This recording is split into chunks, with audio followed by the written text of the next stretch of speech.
सभी छात्रों का हार्दिक स्वागत है। नए सत्र में हम लोगों ने इसके पहले तक दो पाठ जो है अपने हुए और उसमें हमने वापसी पाठ लिए और बहानेबाजी दो पाठ जो है हमारे हुए।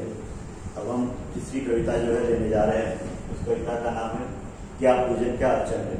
यह इसकी कवियत्री है महादेवी वर्मा, जो दुख की कवियत्री के नाम से जो है जानी जाती है हिंदी साहित्य संसार में, जिन्होंने सामाजिक उच्च वर्ण से रहने के बावजूद भी सामाजिक विषमता का अनुभव जो है इन्होंने अपने जीवन में लिया है और उसको जो अपने साहित्य के द्वारा उस दुख को वह स्पष्ट करने का प्रयास जो अपने साहित्य के द्वारा करते रहती है। तो कवि ने क्या पूजन क्या अर्चन है ये कविता जो है लिखी है, जिसमें इन्होंने पूजा अर्चना के संबंध में अपने विचार जो है कविता के द्वारा स्पष्ट किए हैं। और कवियत्री कहते हैं कि और दूसरा एक मुद्दा लेते हैं कि शरीर को उन्होंने जो है अपना मंदिर माना है। जिस प्रकार ईश्वर का मंदिर रहता है उसी प्रकार उन्होंने कहा है कि मेरा शरीर ही ईश्वर का मंदिर है, मुझे पूजा अर्चना करने के लिए मंदिर में जाने की आवश्यकता नहीं है। इस प्रकार की एक संकल्पना जो है उन्होंने अपने इसमें जो है रखी है। आगे कवियत्री ने तीसरा पॉइंट अगर लेते हैं तो पूजा अर्चना की आवश्यकता को उन्होंने जो है दुय्यम माना है। हर व्यक्ति ने अपने शरीर रूपी मंदिर को व्यवस्थित रखने का एक संदेश जो है कवियत्री ने अपनी इस कविता के द्वारा दिया है। तो आइए हम देखते हैं कि कवियत्री इसमें क्या कहती है और क्या संदेश देती है, अपनी कविता के द्वारा क्या बताना चाहती है। कवियत्री कह रही है कि क्या पूजन क्या अर्चन है, उस असीम का सुंदर मंदिर मेरा लघुतम जीवन है। कवियत्री कह रही है कि क्या पूजा और क्या अर्चना।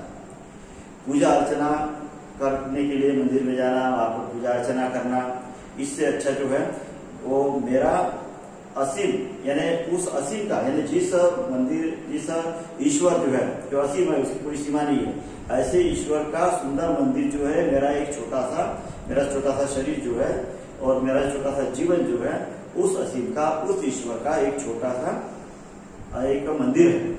यानी मेरा शरीर ही उस ईश्वर का छोटा सा मंदिर है, मुझे मंदिर में जाकर पूजा अर्चना करने की आवश्यकता नहीं है। क्या पूजन क्या अर्चन है, ऐसी एक संकल्पना कवियत्री ने अपने आप पर रखी। आगे कवियत्री कहती है कि मेरी श्वासें करती रहती नित्य प्रिय का अभिनंदन है। मेरा जो प्रियतम है, मेरा आराध्य, मेरा ईश्वर जो है उसकी आराधना निरंतर जो है मेरी श्वासें जो है करती है। श्वास आती है और जाती है, दो प्रकार की श्वासें होती है, श्वास होता है दूसरा निश्वास होता है। तो कवियत्री कहती है कि मेरी श्वासें यानी आने वाली जाने वाली श्वासें जो है मेरे प्रियतम का, मेरे ईश्वर का, मेरे आराध्य का निरंतर जो अभिनंदन करते रहती है, उसका गुणगान करते रहती है, उसकी महिमा का उखान उल्लेख करते रहती है। तो मुझे मंदिर में जाकर पूजन अर्चन करने की आवश्यकता नहीं है। आगे कवियत्री कहती है कि पदरज को धोने उमड़ आते लोचन में जलकर रहे। कवियत्री कहती है कि मेरे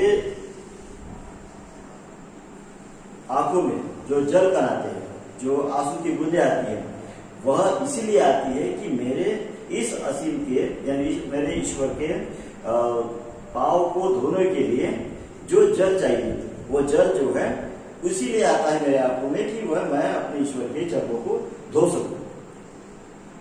आगे कवियत्री कहती है कि अक्षत पुलकित रोम मधुर मेरी पीड़ा का चंदन है। यानी मेरे शरीर के रोम रोम जो है वह एक अक्षत के रूप में जो है, जैसे मंदिर में हम जाते हैं पूजा अर्चना करते हैं तो मूर्ति पर अक्षत डालते हैं, अक्षत यानी चावल और उसमें सिंदूर लगा रहता है और जिसको पवित्र कहा जाता है। और ऐसे जो अक्षत रहते हैं ये अक्षत जो है मंदिर पर डाले रहते हैं। तो ये अक्षत जो है मेरे शरीर का एक एक रोम है, एक एक शरीर का हिस्सा है। तो मधुर मेरी पीड़ा का चंदन है। और मंदिर में जाकर ईश्वर के माथे पर जो चंदन लगाया जाता है, यह चंदन जो है मुझे मेरे जीवन में जो जो पीड़ाएं होती है, जिस प्रकार की पीड़ाएं होती है, दुख आती है, मुसीबत आती है, संकट आती है या किसी प्रकार का दुख होता है, तो ये सारा का सारा चंदन के रूप में है जो मैं अपने ईश्वर के माथे पर जो है लगाती हूँ। और इसी कारण जो है क्या पूजन क्या अर्चन है ये कहती है, क्योंकि मेरा सारा शरीर ही इस लघुतम ईश्वर का जो है एक प्रकार का मेरा शरीर, मेरा जीवन, ये मेरे इस ईश्वर का आराध्य का जो एक छोटा सा मंदिर है। तो मुझे मंदिर में जाने की आवश्यकता नहीं है, ऐसा जो है कवियत्री अपने विचारों के द्वारा स्पष्ट करने का प्रयास करती है। आगे कवियत्री कहती है कि स्नेह भरा जलता है झिलमिल मेरा यह दीपक मंडली, मेरे दीपक के तारक में नवोत्पल का उन्मीलन है।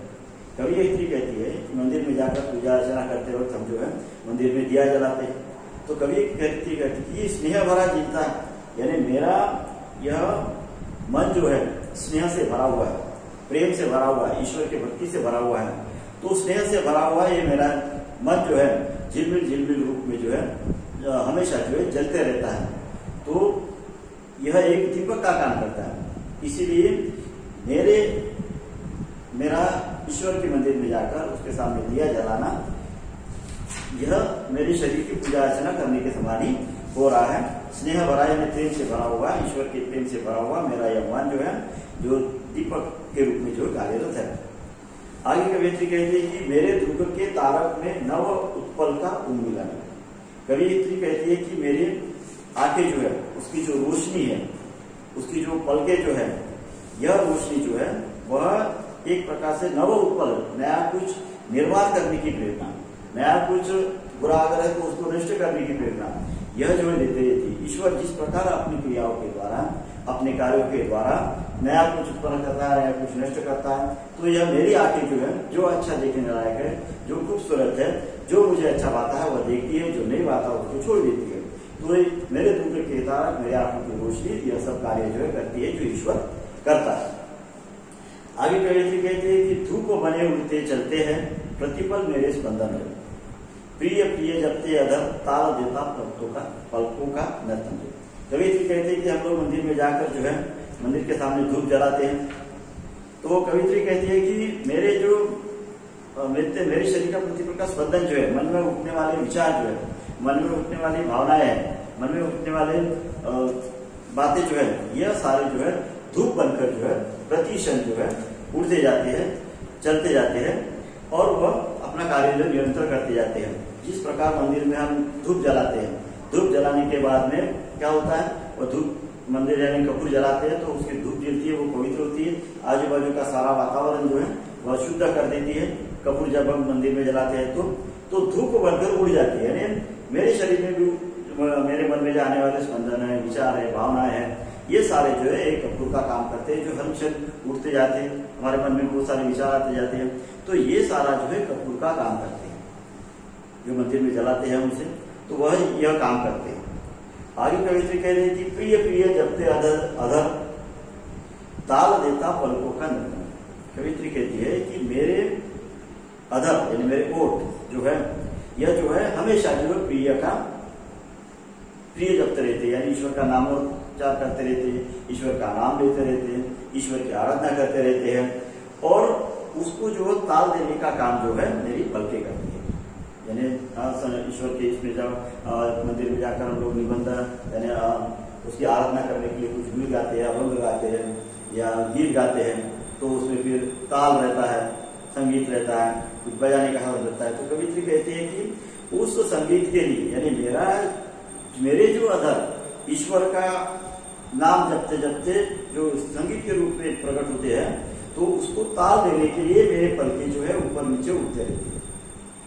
तो ये मेरे पलके जो है एक नर्तन का, नाचने का काम करती है, उसको ताल देने का काम करती है, उसको सहायता संगीत में जो है एक प्रकार का विकास करने का काम जो है करते रहती है। और इस प्रकार कवियत्री कहती है कि क्या पूजन क्या अर्चन। इस प्रकार कवियत्री ने अपने इस क्या पूजन क्या अर्चन के द्वारा यह बताने का प्रयास किया है कि पूजा अर्चना जो है यह एक शरीर, पूजा अर्चना करने के लिए मंदिर में जाने की जरूरत नहीं, मेरा शरीर ही उस ईश्वर का एक छोटा सा मंदिर है, मेरा जीवन ही उसका एक मंदिर है, मुझे वहां जाने की जरूरत नहीं। तो इस प्रकार ये कविता यहाँ पर समाप्त हुई। धन्यवाद।